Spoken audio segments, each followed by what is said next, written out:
Hello friends, I am Dr. Fatima and you're watching The Mom School.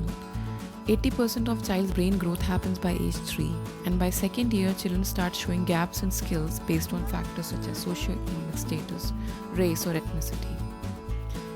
So, in order to give a fair start to all the children, a campaign was started by 6 founding organizations while the Achievement Gap Initiative at Harvard University leading this initiative in terms of creating content and is involved in implementation of the campaign.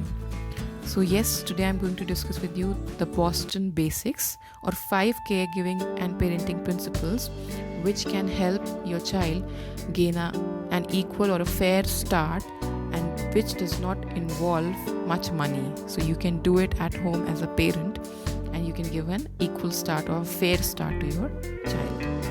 So what are Boston Basics?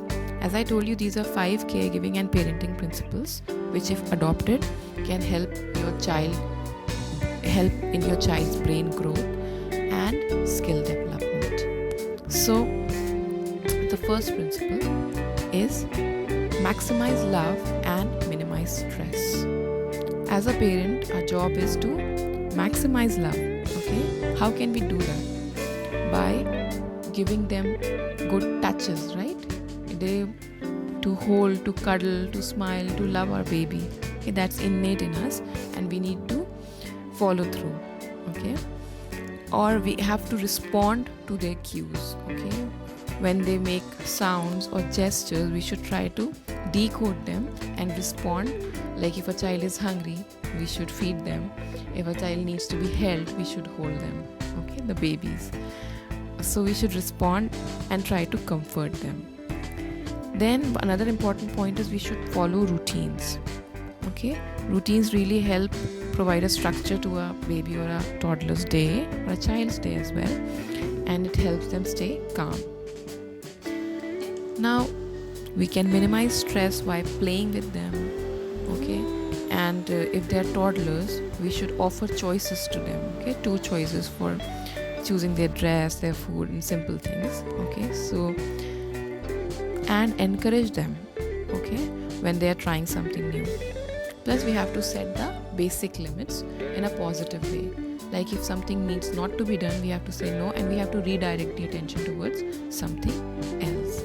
Okay, and the last point is very important, which is self-care and trying to minimize your and the household stress. Okay, because if we are stressed out, it somehow passes on to our children. And if we want our children to be happy, so we need to minimize our stress for their optimal brain growth and development.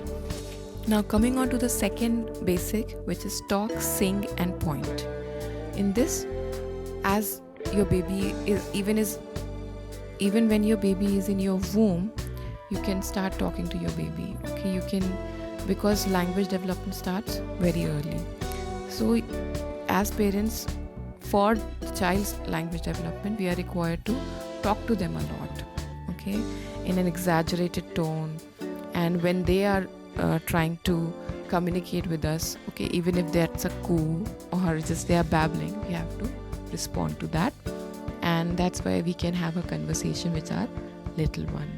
We have to point towards things and tell them that the names of the things, okay, and when they grow older a bit, we can point to things and the child will tell what it is, right? So this way, that communication, we teach them to communicate.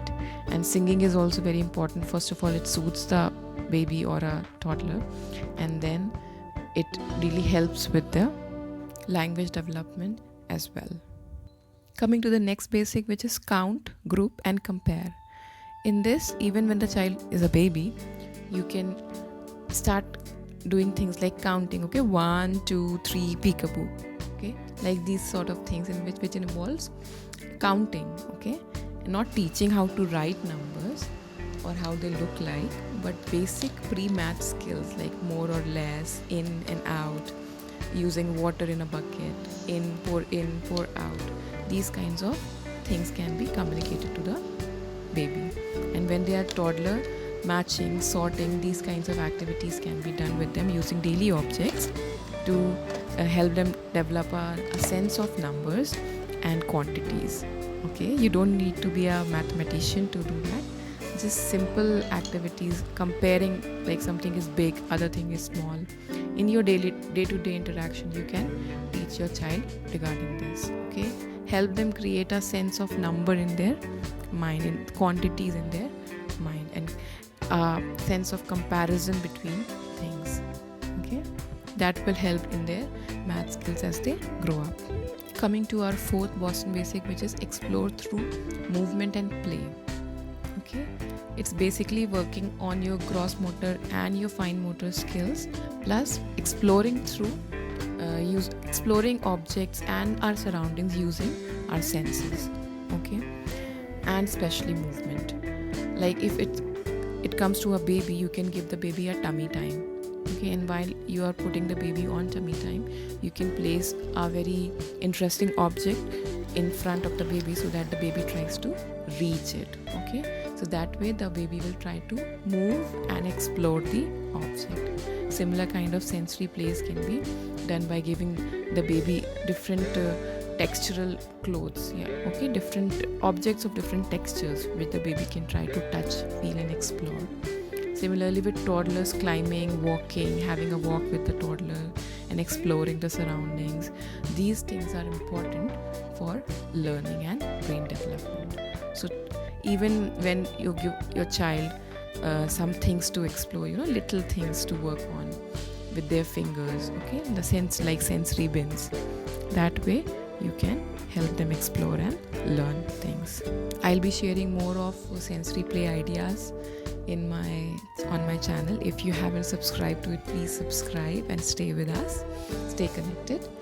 Okay, now moving on to the fifth and last basics, which is read and discuss stories. I'm absolutely for it. I have done this with my older child, and this has really helped in her vocabulary as well as mental development. Okay, how to analyze things. When we are talking to your child, when you're reading story to your baby or to your toddler, okay, you are first of all involving them with lots of pictures. Usually toddler books come with pictures.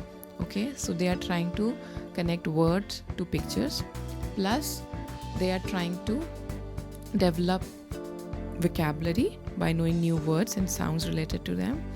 And when they are toddlers, okay, when they can talk, you can ask questions related to the story. Okay, what will happen next? Okay, what is this?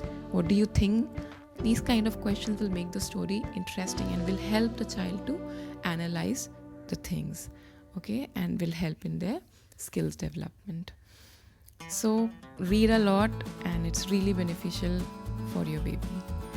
You can watch all these Boston basics in detail. Okay, I'll be sharing a link to their website, okay, as well as to their YouTube channel. Please help spread this word and make these things popular. It doesn't take money to do these things. Okay, we can do these things as parents just like that, okay, in our day-to-day lives. So make this popular and share this with others as well. So that's all for now. Take care. Bye bye. Happy parenting.